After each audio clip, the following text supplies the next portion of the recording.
All right. Good morning, good afternoon, good evening, wherever you're watching from. Thank you, everyone, for joining us for the Case for Presales Enablement, Impacts, Justification, and Best Practices with Jeremy Bender. My name is Brittany Pierce, and I'm the Senior Content Creator at Consensus. And I will be your moderator for today's session. DemoFest is presented by Consensus. Consensus is leading the world into a new era of demo automation. Our platform gets your buyers what they need when they need it. It then multiplies your revenue team's impact with unique insights of those buyers. As a result, you'll see faster close times, larger deals, and higher close rates. You can learn more at goconsensus.com or view the automated micro demo at the link in the Docs tab on the right of your screen. We encourage you to participate in today's session. On the right side of your console, you can see a few ways to engage with us throughout the session. The chat function will allow you to engage with us as well as other attendees. Throughout the session, you may see a few polls. We encourage you to participate as your feedback is important to us. Our speaker will be taking questions from the audience at the end of the session, but we encourage you to ask your questions at any time through the Q&A box. If at any time you're having technical difficulties, head to the gear on the bottom of your screen. And from there, you'll see the help document to help you troubleshoot any issues you're having. And now I would like to introduce the speaker. Jeremy Bender has 10 years experience as a pre-sales practitioner across several SaaS companies in sales and marketing technology. Most recently, he leads technical and solutions enablement at Allego, a leading revenue enablement vendor. He enjoys the rapid pace of change and the continuous learning required to excel in the pre-sales function. And with this, I turn the time over to you, Jeremy.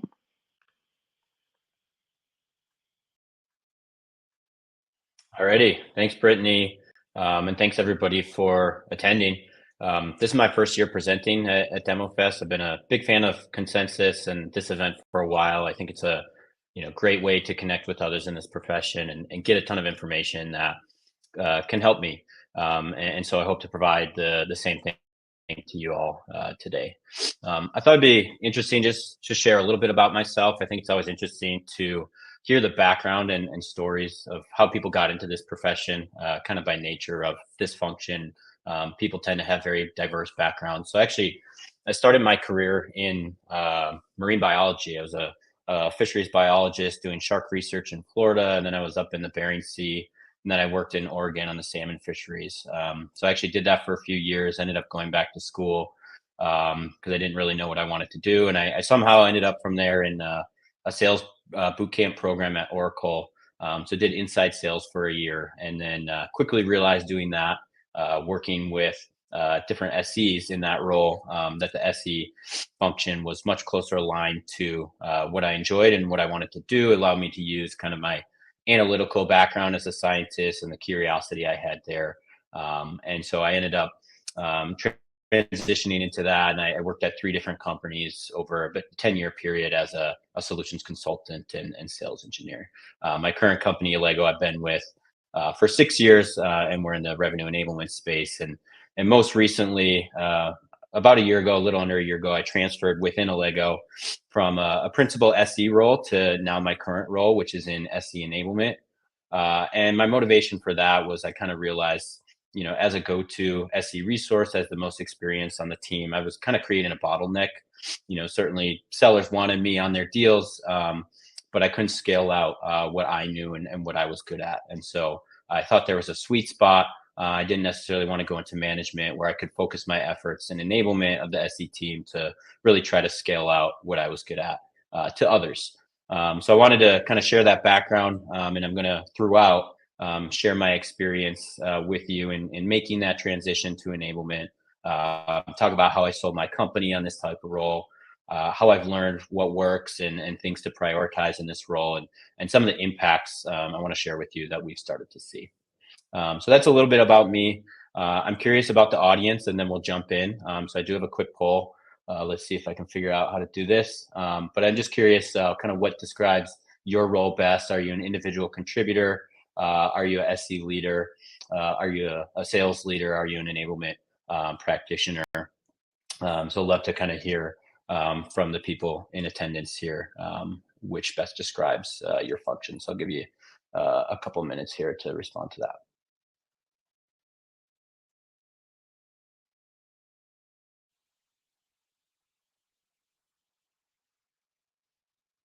The results coming in. A lot of people on the leader side makes sense. I think this was in the leader track. Have some SE individual contributors, some enablement practitioners. We'll give it 5-10 seconds more here.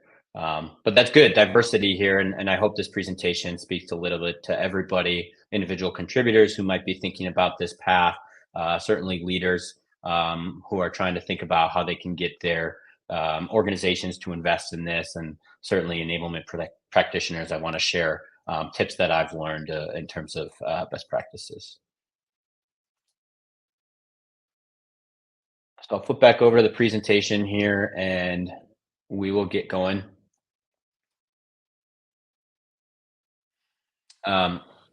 So before we kind of get to the meat of it, I think it's worth just ensuring everybody's on the same page in terms of what the word enablement actually means.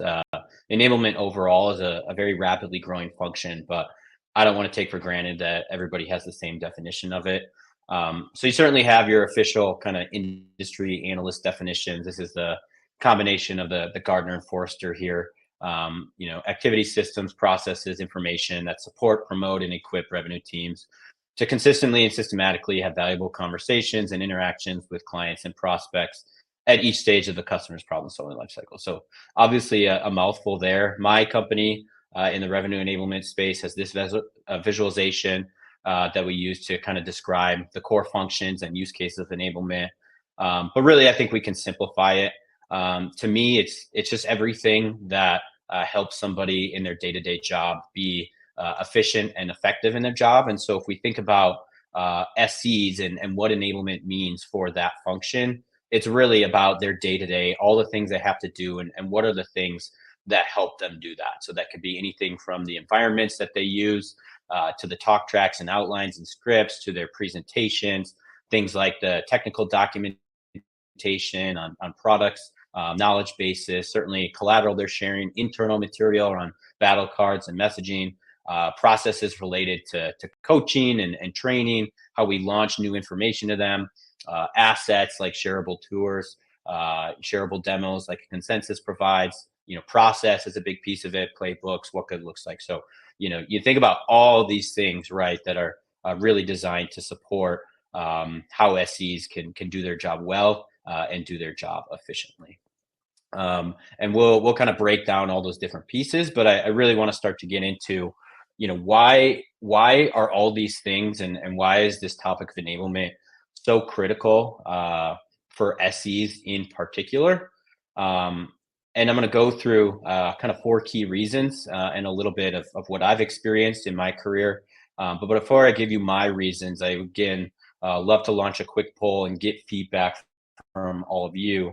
How does your company handle enablement? And so jump over to the polls tab that will pop up. There's 3 options. We don't have dedicated enablement at our organization. We have dedicated enablement for the sales team as a whole, or we have dedicated enablement that's specific to SEs. So I'll give you guys a second to respond, pull up some of what we're seeing here. A lot of what I expected, a lot of people stating, the sales team overall has a revenue enablement or sales enablement function, but it's not necessarily purpose-built or specific to SEs. A couple people do have the luxury of having that. I don't know, I might be biasing the results by my team who's come to this session to support me. And certainly a good portion don't have enablement at all and dedicated people for that. So good news is, again, we'll kind of touch on each of these maybe phases of maturity and what you can do to, at the very beginning, convince your organization to start to invest in this. Or if you already have it, what are the things you can do to really optimize that function?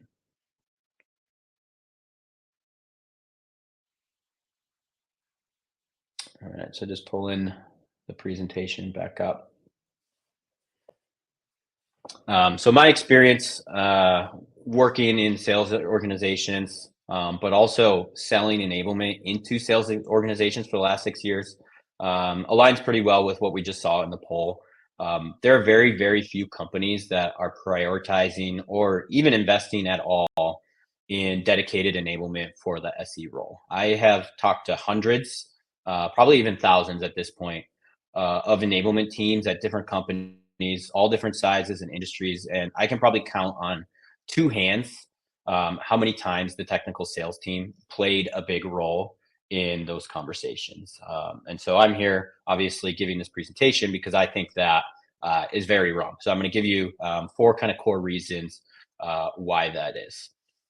The first is that if you think about the SE function, this role is expected to be among the most skilled and most knowledgeable people in our organization, or certainly at least in our sales organizations. And so if that's the case, right, how do we expect them to get to that state if we're not properly enabling them and empowering them? And I want to make a comparison here. I'm a big sports fan, and a couple times a year, different publications will come out with this concept of like, how would we assemble the most universal best basketball player, best quarterback, right? And it's this idea of taking like all the different best attributes from different players and assembling them into one like perfect player, right? And so if you apply that concept to the SE function, right, it's pretty jarring in terms of the expectations in the types of skills and knowledge that we expect SEs to have, right? They have to be really good communicators and be really good at discovery and questioning. They have to be really good presenters, give engaging demonstrations, know how to story tell.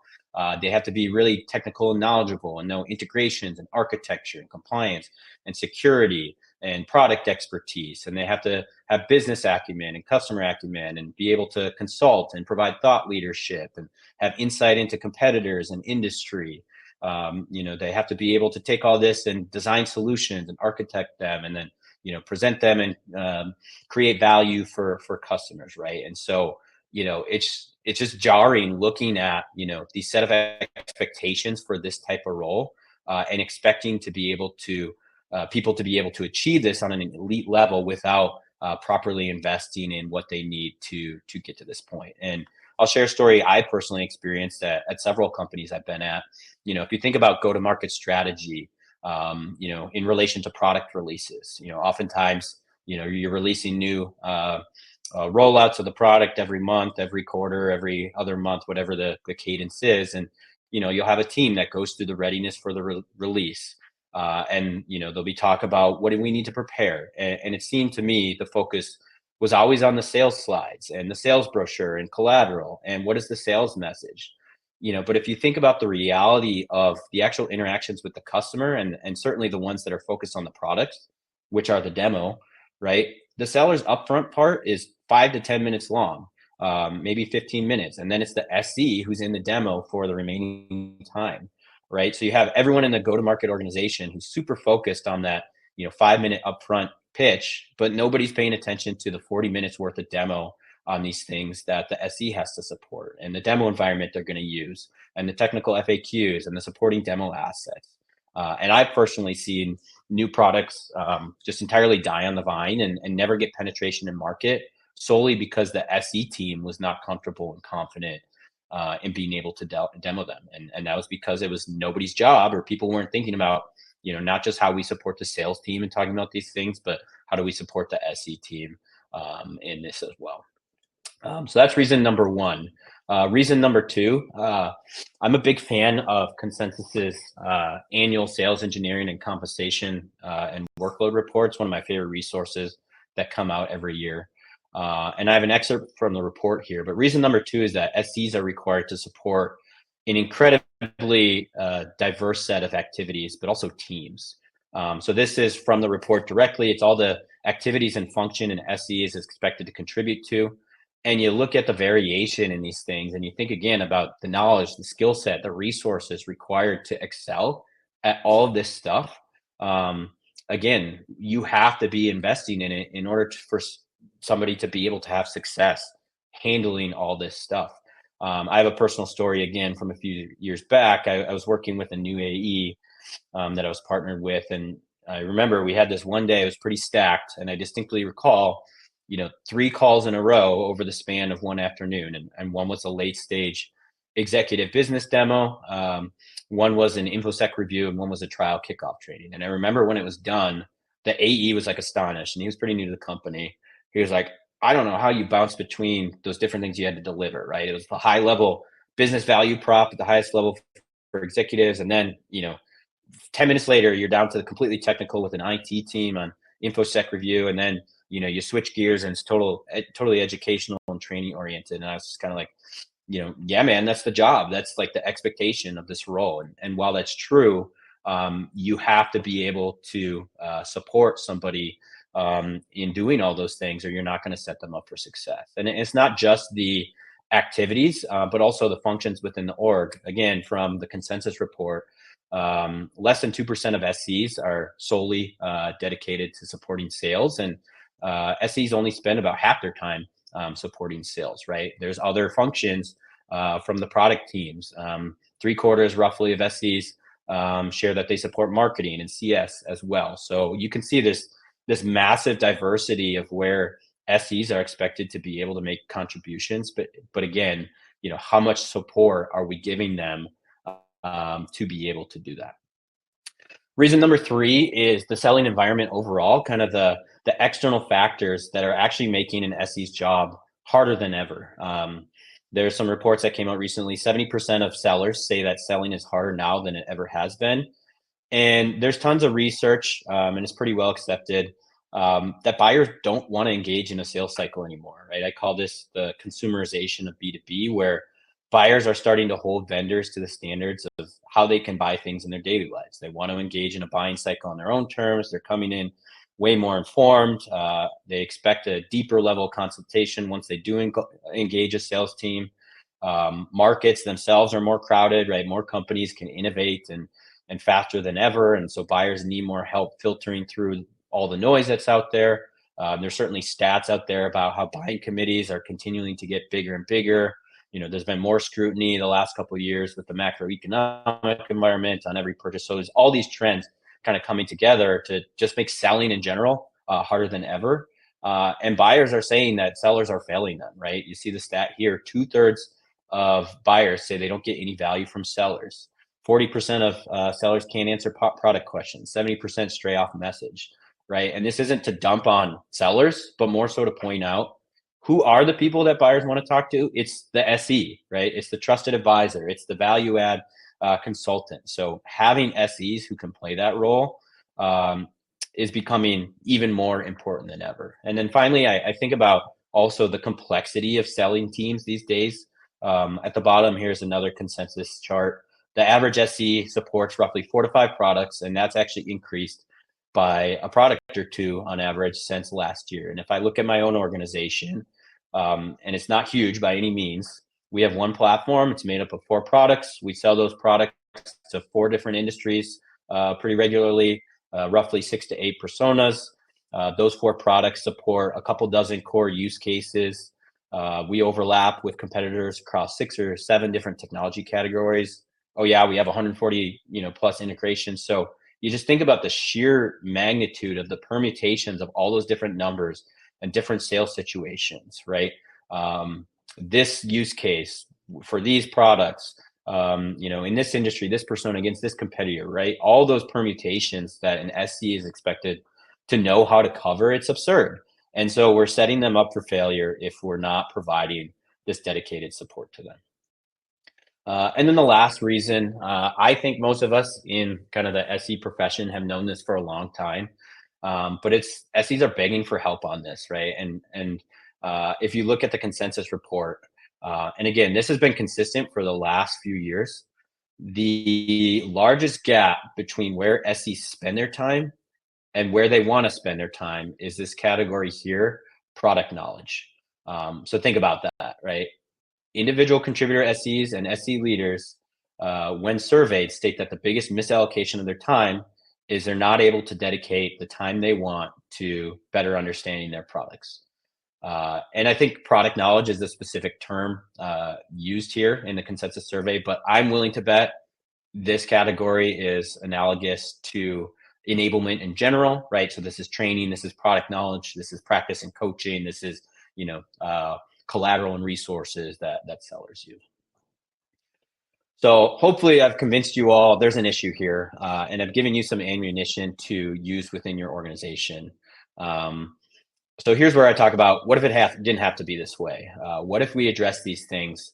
What kind of impacts could we see, right? And so this is where, if you're trying to kind of sell this investment in your organization, you're defining the problem. Now it's, hey, here's the potential future state. Here's the impacts we could make if we change things. So again, 4 things I'm going to highlight when it comes to making a business case for the impacts of investing in SE enablement.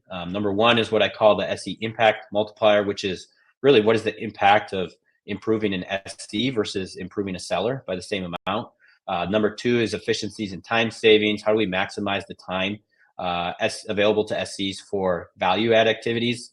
Number 3 is about execution and effectiveness, and how our sellers actually, or our SEs actually perform in sales opportunities. And number 4 is quality of work life and reducing burnout. So starting to drill into these with that first one, that idea of the SE impact multiplier. Simple concept here. If you had a certain amount of money or time or resources to dedicate to making a group of employees better at their job, that investment into an SE is going to go the furthest, right? It's simple math. The consensus survey tells us the average AE SE ratio is 4-to-1, right? Which means every SE is working with, 4 AEs. They're typically going to touch many more deals than an individual seller. And in those deals that an SE is touching, we also talked about, they're delivering the most difficult and critical pieces, the technical win, the proof of value, the solution architecting and demonstrations, the business value case, and so on, right? The SE is the person the buyer actually wants to hear from. So why would you not invest in helping this person execute as well as possible? But I think even that ratio, right? If we take one employee and make them 5% better, 10% better, 50% better, right? We're going to get more bang for our buck when that employee is the SE, just because of how they're scaling out their contributions. And they're also, again, as we talked about, a connector of expertise for your business. They're touching customer success, they're touching marketing, they're touching product development, right? So investment here in SEs and making them more efficient and effective at their job also extends into many other parts of your organization. Number 2 is SE efficiency. So my company, again, Selling Revenue Enablement, one of the ways that we help demonstrate ROI of our solutions is we look at how sellers or revenue teams spend their time in a given week, and then we quantify where we can save them time so that they get more selling time back. So automate administrative, back end, other types of activities so that they can focus on selling. So even a small sales team, smaller revenue team, if you can just save each person 30 minutes, let alone an hour or 2 per week, the math is astounding. It works out to literally millions of dollars if you reallocate that time back to selling. And so if we look at that same sort of concept for an SE and look at benchmarks, we can run a similar sort of exercise. From consensus, we know a typical demo requires roughly 3 hours to prep for, and SEs can deliver 4 to 5 demos per week, or are doing that on average, right? So what if we cut that down to 2 hours? What if we up that to 5 to 6 demos per week? What is the impact? Those are the things that you can start to actually quantify. And again, kind of basing this as a benchmark in sales team, the statistics are pretty damning, right? If you look at sellers, this is another Gartner thing. Sellers are only spending about a quarter of their time actually selling, 2 hours per day, 28% of their week. And I tend to believe that SEs are probably not too different in terms of the activities that they're spending time on and focused on, right? Consensus has some of that information in the report. How much of it is on the actual revenue generating and value add activities for buyers, like delivering demos, discovery and scoping conversations, delivering a business case versus, all those other things that are distracting from that job. So I have one more poll that I want to kind of field your responses to this. So I'm going to open that right here. and then I'll pull it up on the screen again as we start to see results come in. But the question is, what proportion of an SE's time in your organization is spent on, again, those actual revenue generating activities and value add activities versus everything else. So jump over to the polls tab and let's see if we can get some responses in there. Starting to come through. I'll give 10 seconds or so.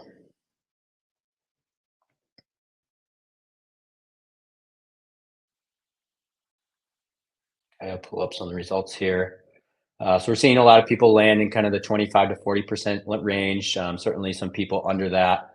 A couple are doing pretty well above 50%. I would say if you're 50% or above, obviously you're doing better than most, but kind of as I expected here, again, a bulk of this under that 40% of their time, again, actually spent on the value add activities of the job.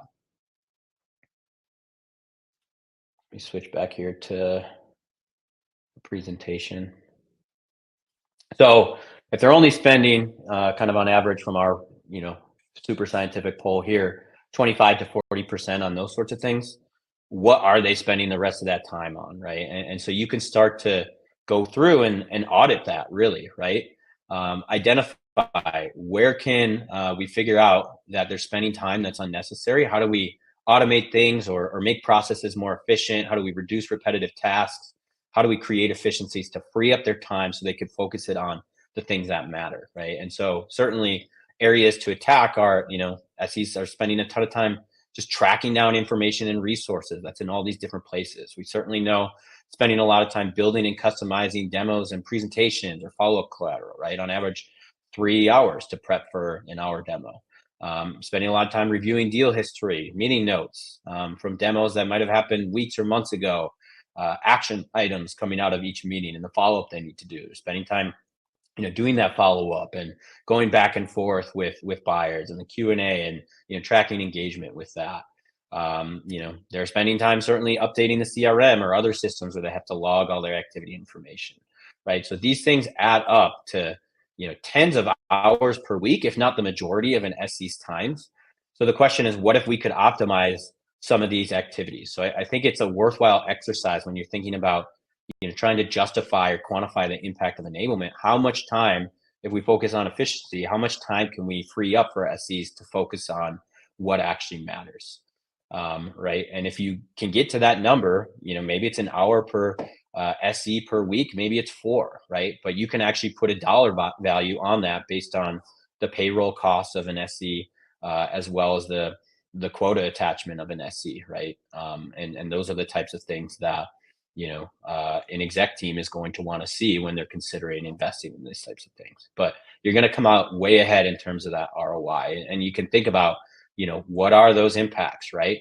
Can we reduce demo lag time because now SEs, can prep for a demo faster, or they have more time freed up to prep, right? Can we deliver more demos per week? What does that mean for our sales cycles? Can they be faster, right? We can certainly see or quantify the revenue impact of closing deals in 5 months versus 6 or 1 week faster, right? Could we potentially measure improved and differentiated buyer experiences, right? Are we getting better engagement? Is that resulting in bigger, better, or more deals? Can we also think about increasing the SE scalability, right? That's certainly going to reduce cost of sale if now an SE is more efficient and they can support 4 AEs instead of 3, right? Or 6 instead of 5, whatever the number is in your organization. So there's a lot there in terms of efficiency that, can really contribute to, hard financial impacts that you can quantify when you're making this case. Building off of efficiencies, then we get into effectiveness, right? And I would hope everyone here is kind of in agreement about positioning SEs as a revenue driver versus a cost of sale, but certainly not every organization sees it that way.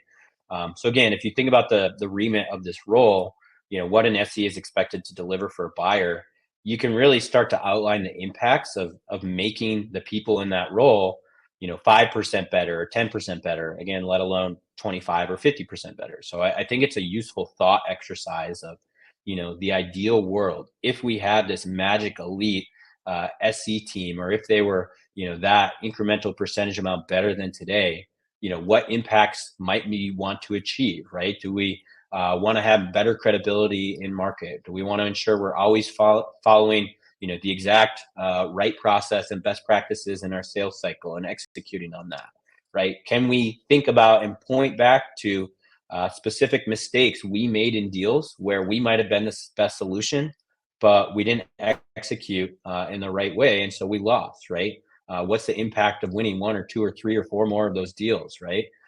Could we make differentiated buyer experiences our specialty? Could we reduce, customer churn or cost of supporting a customer by having better customers from the start due to better fit and better scoping, right?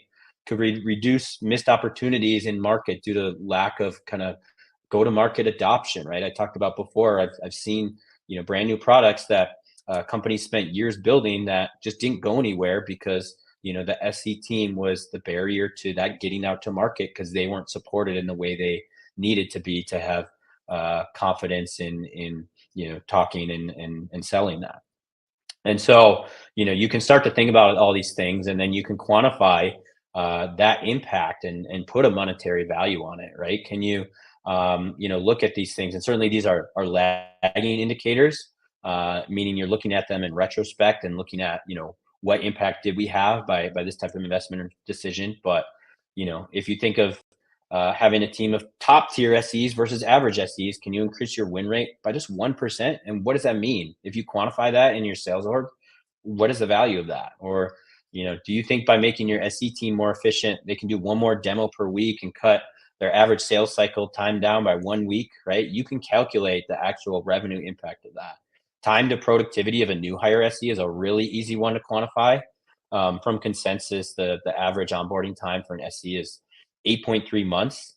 And it's a very easy calculation, right? If you can get SEs productive 2 months faster, and your SEs contribute to $2 million of revenue in a given year, that's $250,000 in revenue productivity you just gained by ramping one SE 2 months faster and by investing in that process, right? And then you multiply that out by, how big your SE team is and how frequently you have to hire and so on. So the idea is, you want to start to be able to put this in the terms of what is the impact on revenue that we can make by targeting this team in our enablement.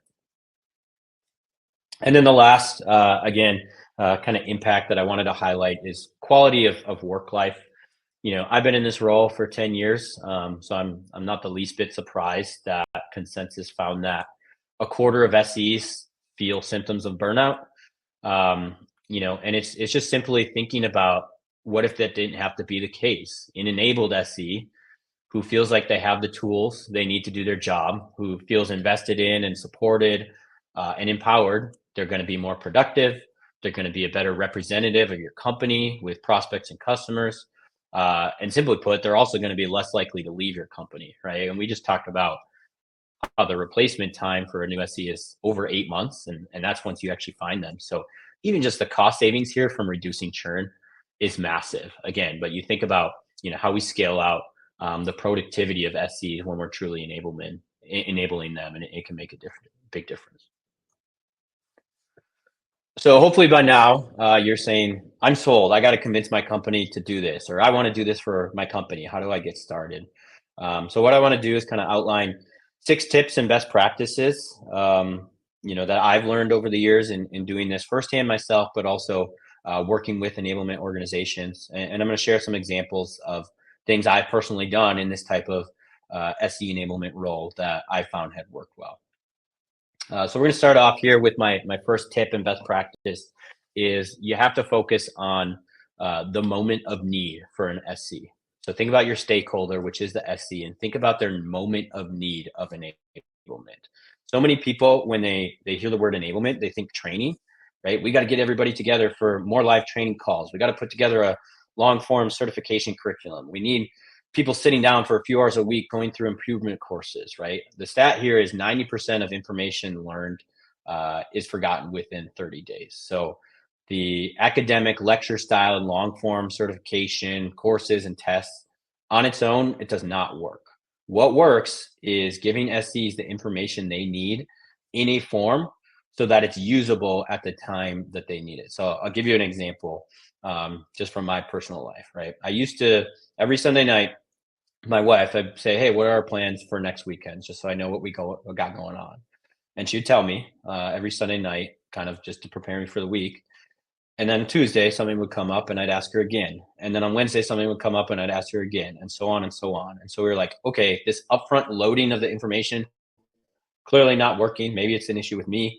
But what we did was we said, all right, we got to make a family calendar, right? And so now I have at my disposal that in the moment of need, anytime, my buddy texts me and asks me about a hockey game happening at this time, I can just reference that asset and that resource and figure it out. I'm not, going back to information that I had already been told, 5 times. Another example, you see this guy here, this image here of this guy fixing his lawnmower, right? When things like this happen in your personal life where you have to navigate a situation that you don't have a ton of experience with, or you're not entirely sure what to do, what are you going to do? You're going to Google it. You're going to pull up on YouTube a 3-minute video of your model lawnmower and how somebody addressed the problem, right? And so we have to get into that mode in our work life as well, and how we're supporting enabling people. Think about and prioritize the types of things that the SEs need on a day-to-day basis, and start there from an enablement standpoint, right? Before I ever build out a single course, I would make sure I had all of these things in order, right? Well-documented demo stories and examples, playbooks for how to handle situations, best practice examples from different members of the team and handling situations, right? The assets and documentation and content people need, the SOP and the process they need to follow, right? This is what is actually going to get engagement and move the needle with your SE team, because it's helping them overcome an obstacle in their job, right? They have to get on a demo. They have to navigate a customer situation. And these are the things that are going to help them get past that situation and get past it in an effective way. So I want to highlight a couple things we've done at my company, within the model of this concept of the moment of need. We've built out this idea of prospect playbooks, or process playbooks, sorry. So we have them for RFPs, we have them for POCs, we have them for discovery, right? All the kind of different stages in our sales cycle.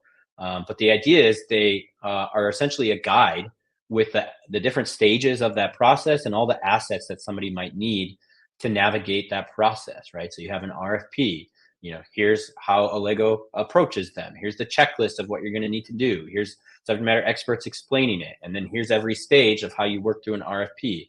How do you influence it? How do you qualify it? How do you ask questions?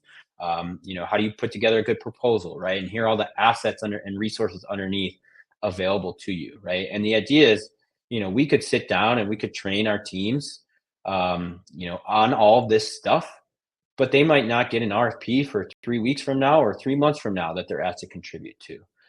So the idea is, work backwards from the moment of need and iron that out, and then you can front load the information that you need to. But the idea is now, anybody who encounters this, whether they went through a training on it or not, encounters this situation, they know exactly where to go and what's available to help them. We also lean very heavily into bite-sized how-tos. So this is around like our product release cycles, where we put out, these 3 to 5 minute videos. Hey, here's how you show this thing. Here's what to show. Here's how to talk about it. Here's the value proposition. Maybe here's the story. Here's where you click, whatever. The quick tips. But the idea is, again, around a product release, we could sit down with the SCs and we could go through everything in an hour and a half meeting and tell them everything they need to know. But what is useful is this stuff. It's the ability for them to go back and reference this and leverage it anytime they're in that situation in the sales process, right? And so I can tell you, RSCs will watch each of these videos 5 to 10 different times over the course of the first few weeks following a release, because they're watching it every time they have to go demo. They're doing their demo prep and they're saying, hey, this is a new thing. It's not totally second nature for me yet. And so I have this asset where I can go reference and leverage and utilize. And we've leaned into that too with our demo environment, in terms of kind of building out maps or guides to our demo environment. Here are the examples we have here. Here's when to use each of them. Here are the stories you tell with them. Here's the links to pull up, right? Using this to, again, cut down on that demo prep time and just guide people and make them more efficient in, how they're assembling the different things they need to be effective. So that was tip number one, was the moment of need. Tip number two is be an orchestrator.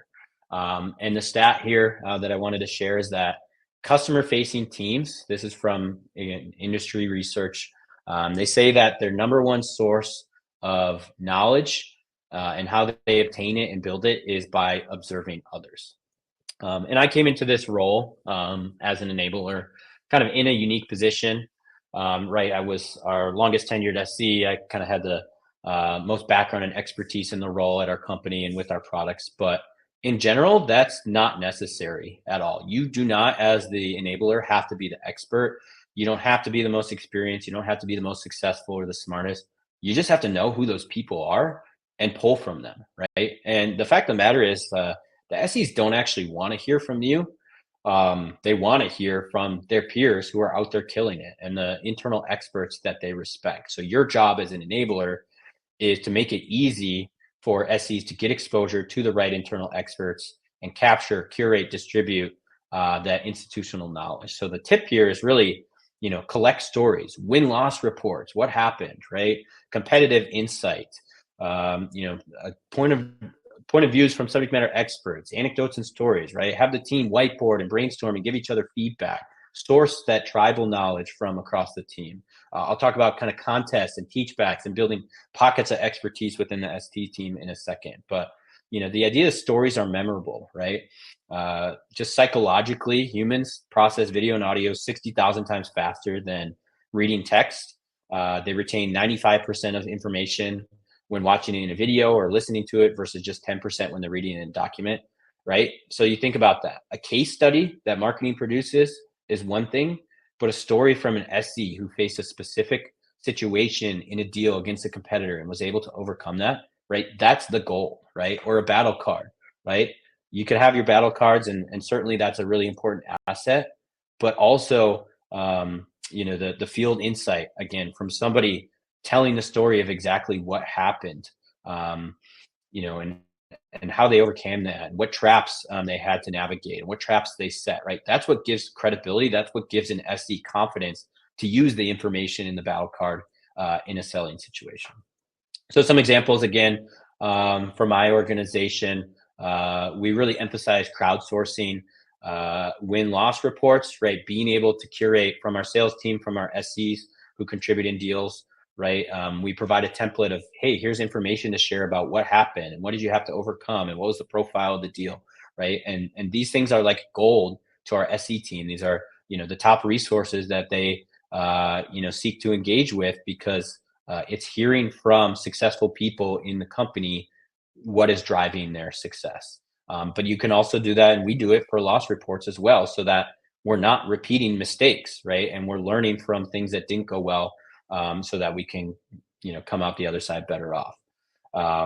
Anytime that we're pushing out demo frameworks or outlines, we really, really try to pull from the team, right? We don't want a team of SEs who are memorizing what to say and just reciting that. We want them leveraging different styles, emphasizing different things, telling different stories.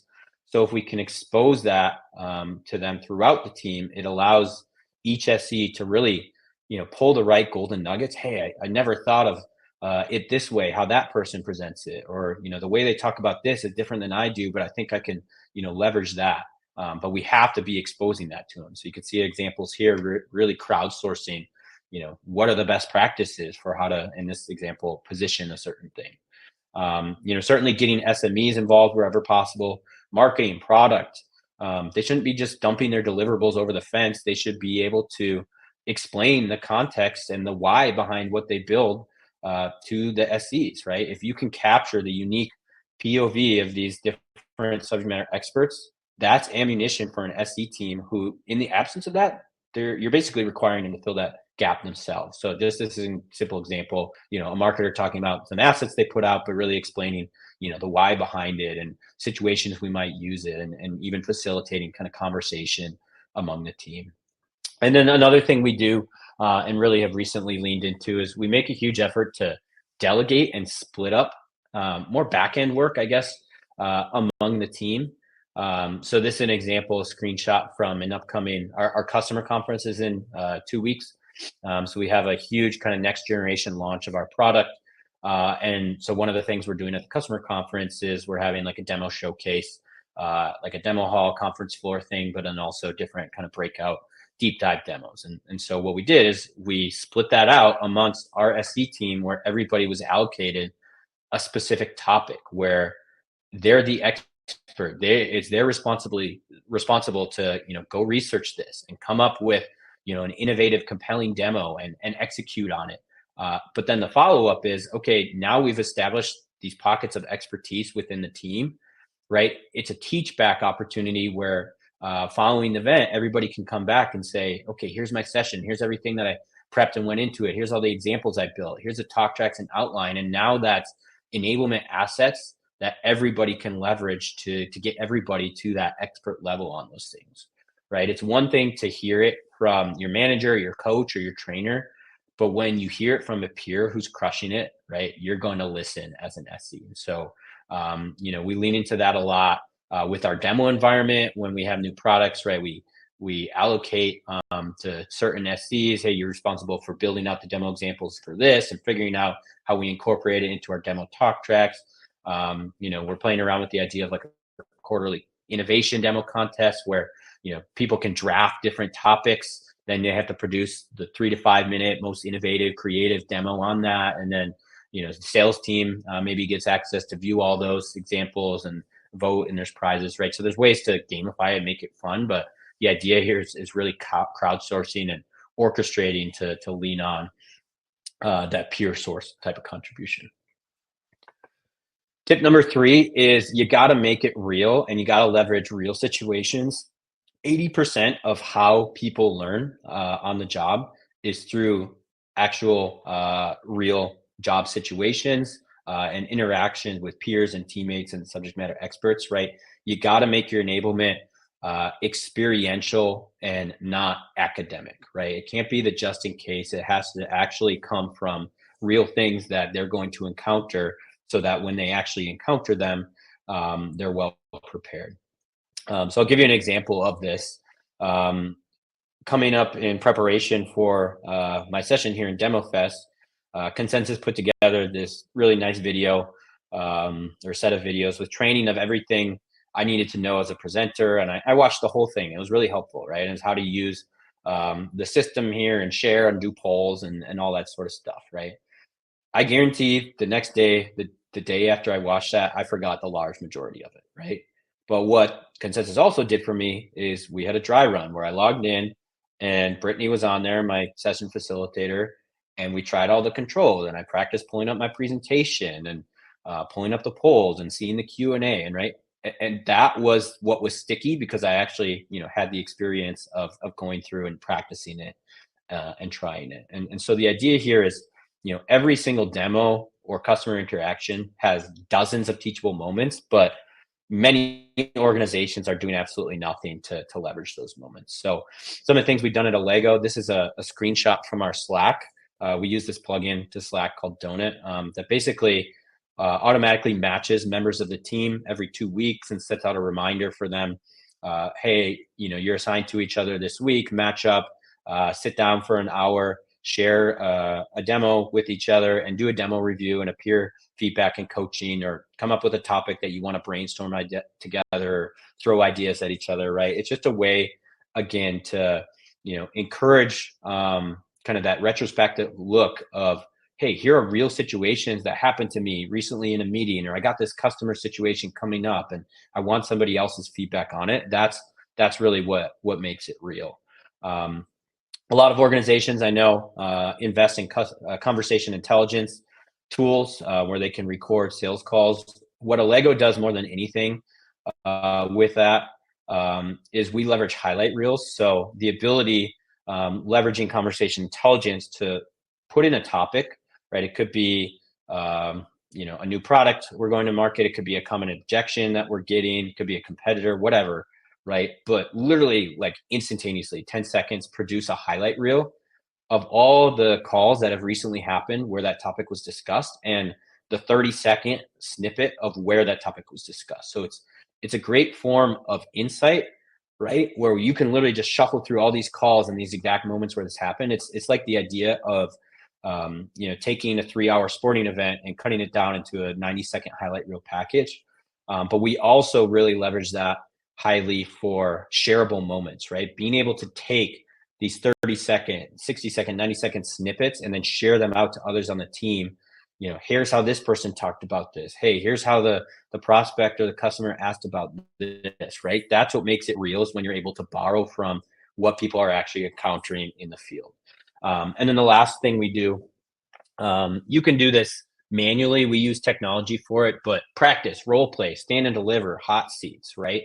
We leverage technology to allow people to see what are the most common objections, or even ask or talk to a simulated customer, or get a playlist of a bunch of call clips and have to respond like they were on the call. But allowing people to practice before we throw them out into the fire is huge. And one of the things that we do, we have a technology that allows us to actually automate the production of these based on what's happening in calls. So look at calls and come up with what are the most common objections that our teams are facing, and produce a practice role play based off of that. So obviously you could do that in a number of different forms. You could do it very manually, you could do it live, you could leverage technology, but the key in all of it is you have to make it real and representative of what happens in the field.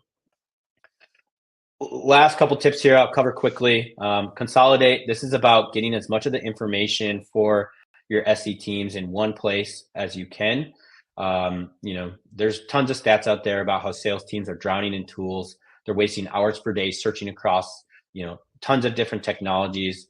One of the things we do at Allego is for our resources, for our sales situation playbooks, we leverage this concept of know, say, show, right? So being able to organize kind of all the resources and information that somebody needs to know about a situation, say being the messaging and positioning to leverage, and what to show, all the collateral available to them, decks, clickable tours, demos, videos, right? And being able to then overlay filters on this for, different personas, different industries, and so on. The other thing I'll say here, every technology has plugins to, CRM, to email, to Zoom, to Slack.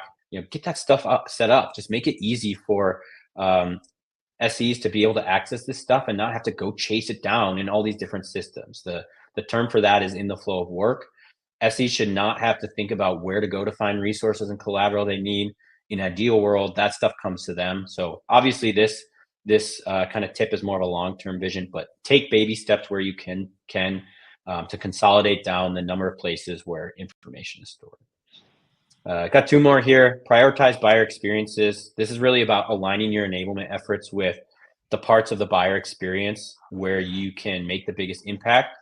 Focus on high value deliverables, because then you have a double whammy. You're impacting buyer experience in addition to SE experience. So you can see examples of that. Obviously, Consensus has the concept of a demo qualified lead, but can you automate things like that? Investing in automating some of those higher funnel activities so you can free up SE time to focus on driving a differentiated buyer experience and higher value deliverables. So tip here, try to inventory SE contributions at different sales stages, and then again think about which ones are going to impact both the SEs day to day, but also really move the needle for your buyers. So some examples, what we do, we leverage tours, like interactive clickable tours. I can't tell you how many unqualified demos this has saved us from. And then you're also getting more informed prospects when you are having a conversation. One of the things the first things I leaned into when I was into this role was establishing a repeatable process for trials. For years, I was incredibly resistant to it. I thought it was a time suck, a resource suck, but I kind of came to the realization, if we don't have a process and optimized way of doing it, basically then we're letting the customer, the prospect, dictate how they go. And so if we can sit down and think about how do we want to optimize this, how do we want to make it efficient and scalable and repeatable, how do we want to do it in the right way, and then how do we enable our sales team with our sales and SE team with all the resources they need to be successful when they're going through that process. And then the last example is digital sales rooms. We use them heavily in our sales cycle, but the example I have here on the screen is, being able to proactively package for the SE team, the right information and content for different sales situations. That saves our SEs a massive amount of time, but it's also a better experience for our buyers, right? We're starting to proactively share assets like this, which is a trust package of our privacy and compliance information. It's allowing us to be more transparent. It's allowing us to be more consultative to our buyers, and it's saving us from vendor-led due diligence cycles, which obviously saves our SEs a massive amount of time. So we do this for RFPs as well, integrations, other technical topics. But again, this here has a double whammy. How can you provide buyers with a much simpler and more transparent experience, that supports how they want to buy, but also free up SE time for more value add contributions.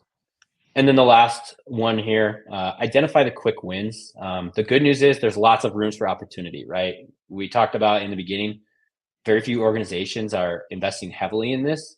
And, there's a lot of things that can be improved, right? From an efficiency standpoint, right? Almost 3/4 of sales teams and SE teams, like we saw in the poll, time is dedicated to more administrative backend tasks, right? So a lot of opportunity for efficiency, right? The average B2B sales organization is only achieving 47% quota attainment, right? So there's a lot we can do to improve execution. And so it almost becomes an analysis paralysis. Where do we start?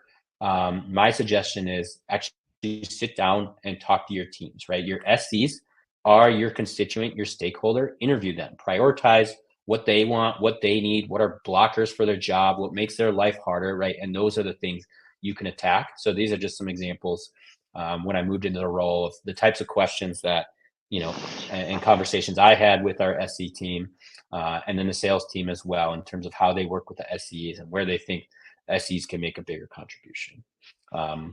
I think about kind of four core pillars when I'm thinking about enablement. Each quarter, I want to hit a couple of things in each bucket, right? Improving process, identifying, improving what knowledge our team needs, identifying what skills we need to develop, and identifying what resources we have available to help our SEs.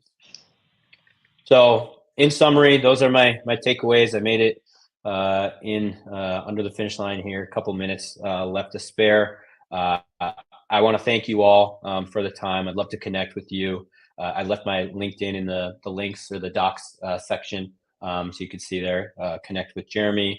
Also some information about Allego if you're interested at all. I'm also on the Presales Collective Slack. You can connect with me there.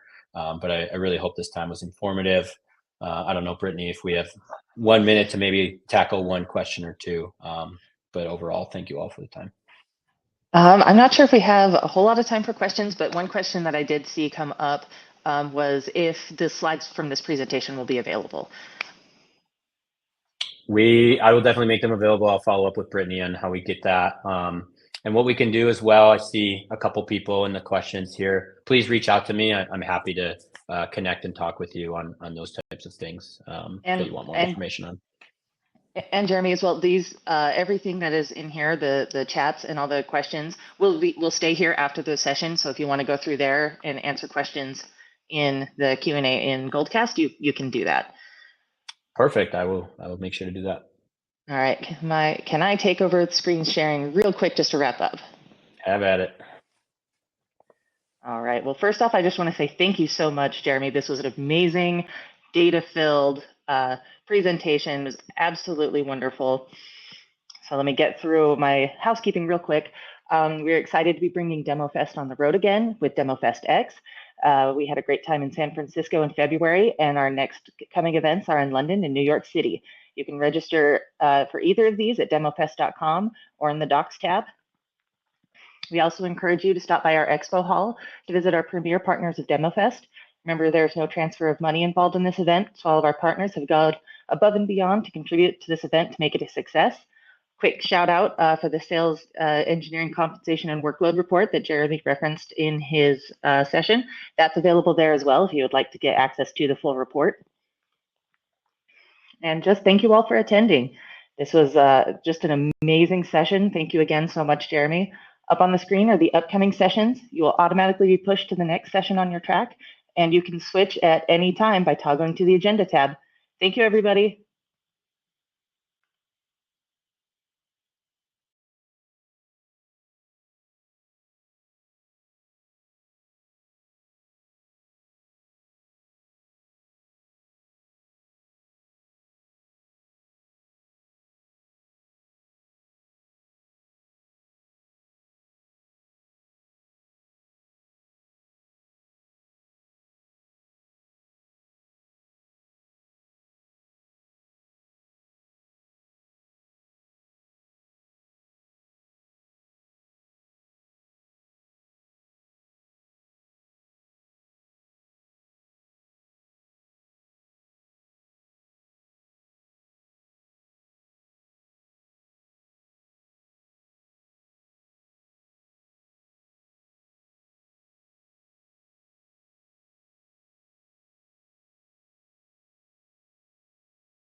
All right. Just Well, going through 'em. Oh, I'm looking at all the comments and questions and downloading so I can follow up with people. nice. I was just checking to see if there's anything else you needed. Otherwise, I was just I going to don't go think hop. so. If I want to get you the slides, can I just email to you and you guys will share them as follow up or? Yeah, go ahead and send them to me. I'm not sure exactly how we go with the follow-up, but yeah, if you send them to me, then we can figure it out. Cool. Thanks. All right, thank you.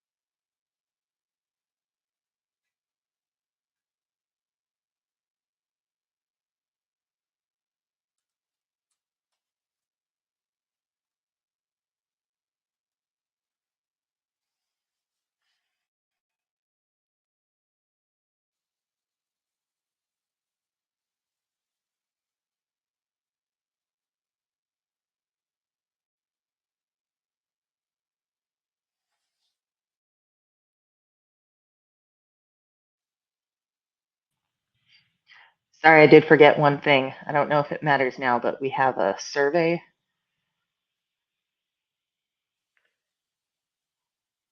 For So me?